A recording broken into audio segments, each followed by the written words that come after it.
KCS समाचार में आपका स्वागत है। मैं हूं केसी श्रीवास्तव।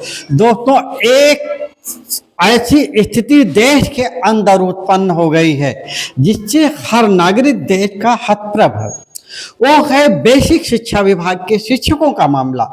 बेसिक शिक्षा विभाग के शिक्षकों के लिए माननीय सुप्रीम कोर्ट का एक आदेश आया है कि जो शिक्षक टेट नहीं उत्तीर्ण हैं उन्हें 2 साल का मौका है। अगर 2 साल के अंदर वो टेट नहीं उत्तीर्ण कर लेते हैं तो उनकी सेवा समाप्त हो जाएगी। माननीय सुप्रीम कोर्ट महोदय का ध्यान या उनसे हम याचना करना चाहेंगे, महोदय, जब शिक्षकों की नियुक्ति हुई थी उस समय टेट अनिवार्य नहीं था, उस समय इंटरमीडिएट ही योग्यता काफी थी। हमारे शिक्षकों का भी कहना था कि हमारी जो योग्यता थी, जो सरकार की मांग थी, हम उस योग्यता को दिए और हम शिक्षक हुए। आज हमसे टेट की बात की जा रही है जबकि हमारी योग्यता इंटर है और हमारे सब्जेक्ट भी कुछ और हैं। कुछ उसमें कुछ उर्दू शिक्षक हैं, कुछ संस्कृत से हुए हैं। तो इस तरीके से और हमारे ऊपर हम सुबह विद्यालय आते हैं, विद्यालय में बच्चों को पढ़ाने के अतिरिक्त सरकार हम पर अतिरिक्त काम का बोझ लाद देती है। जैसे जनगणना हुआ, आपदा प्रबंधन हुआ, अन्य सारे मामलों को लेकर के हम शिक्षक निभाते हैं। उसके बाद बचा समय हम अपने परिवार को देते हैं। अब माननीय न्यायालय का जो निर्णय आया है उससे शिक्षक समाज ही नहीं पूरा देश हतप्रभ है। यहाँ तक कि विदेशों में भी जो इंटरनेट के माध्यम से जब ये खबर पहुंची कि बेसिक के शिक्षकों को टेट करना है, अगर वो टेट नहीं पास हैं तो उन्हें सेवा समाप्त कर दिया जाएगा। माननीय न्यायालय को ये सोचना चाहिए कि जो शिक्षक इतने दिनों से पढ़ा रहे हैं, अगर वो टेट नहीं उत्तीर्ण हैं तो उनकी हर साल ट्रेनिंग होती है। क्या ये ट्रेनिंग नाकामयाब है? क्या ये ट्रेनिंग पर्याप्त नहीं है? तो इस संदर्भ में हम बात करना चाह रहे हैं उत्तर प्रदेश के सिद्धार्थनगर जनपद के डुमरियागंज ब्लॉक के सबसे तेज तर्रार शिक्षक श्री मस्तराम चौधरी जी से। तो मस्तराम चौधरी जी का इस साल ही रिटायरमेंट है, लेकिन शिक्षकों के साथ जो कुछ हो रहा है इससे आप काफी चिंतित हैं।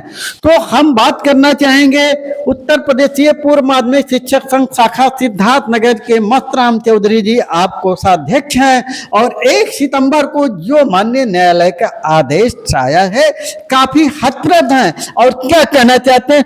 तो वेलकम सर, आप बताएं जो 1 सितंबर को आदेश आया है माननीय न्यायालय का, क्या कहना है आपका?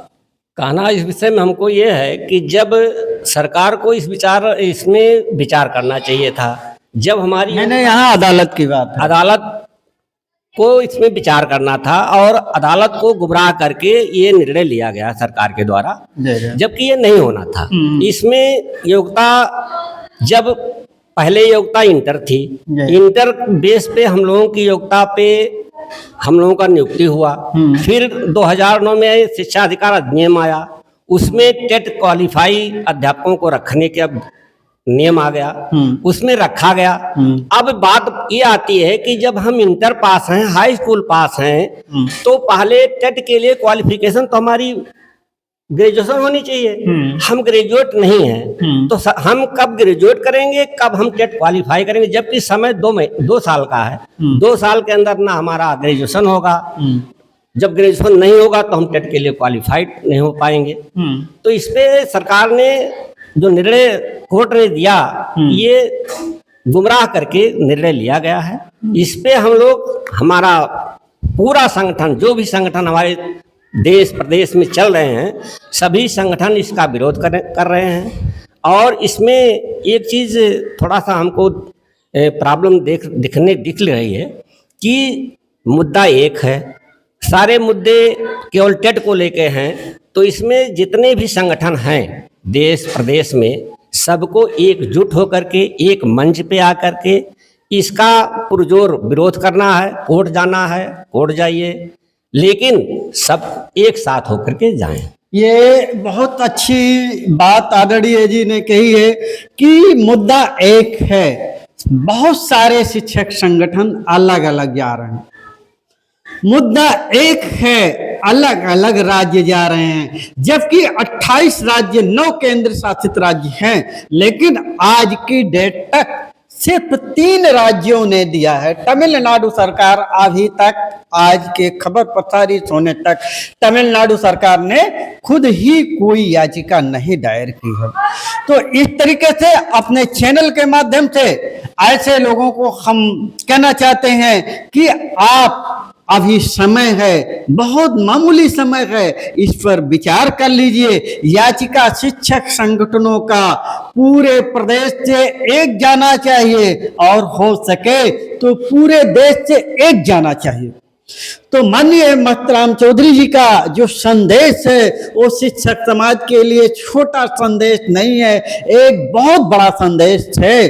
अगर वो ऐसा नहीं करते हैं तो समझिए कुल बेसिक शिक्षकों के साथ वो घोर अन्याय होगा जिसकी उन्होंने कल्पना तक नहीं किया।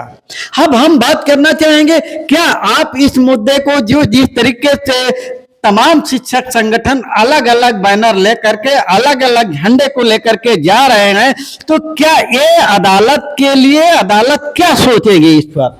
अदालत का विचार जो है, जो आएगा, ये हमारे पक्ष में नहीं आएगा, जहाँ तक हमको लग रहा है। क्योंकि हम जब अलग अलग गुटों में जाएंगे तो ये अदालत हमारा उपहास करेगी। बिल्कुल करेगा। इस नाते मेरा अभी भी सुझाव है कि सब लोग एकजुट होकर के एक मंच पे आकर के और इस लड़ाई को लड़ें, और विजय तो निश्चित है, लेकिन जब एक मंच पे आकर लड़ाई लड़ी जाएगी तब उसका कोई ना कोई निदान निकलेगा। लेकिन इसका समय अब खत्म हो चुका है, 3 या 4 दिन रह चुके हैं और उसमें अदालत भी बंद रहती है सैटरडे संडे। तो इस तरीके से ये जो सोचने में कमी आई, अलग अलग शिक्षक संगठनों का जाना, इस कमी की भरपाई क्या जो शिक्षक सेवा समाप्त हो जाएगी, क्या वो पूरा होगा? बिल्कुल नहीं, शिक्षक नहीं पूरा हो पाएगा। तो नहीं पूरा होगा तो ये जो विडंबना आ रही है, जो समस्या आ रही है, ये माननीय सुप्रीम कोर्ट के द्वारा जो आ रही है, इसका सीधा सीधा जिम्मेदार जो सरकार है, केंद्र सरकार है, लेकिन ऐसे शिक्षक भी जिम्मेदार हैं जो अलग अलग झंडे को लेकर के और पुनर्विचार याचिका का भी गेम खेलना चालू कर दें। अब शिक्षक हितों की अगर बात किया जाए तो अब भी समय है 3 से 4 दिन का। पुनर्विचार याचिका पूरे देश से शिक्षक संगठनों का जाना चाहिए तो सिर्फ एक जाना चाहिए। तो दोस्तों देखते रहें केसीएस समाचार। नमस्कार, धन्यवाद।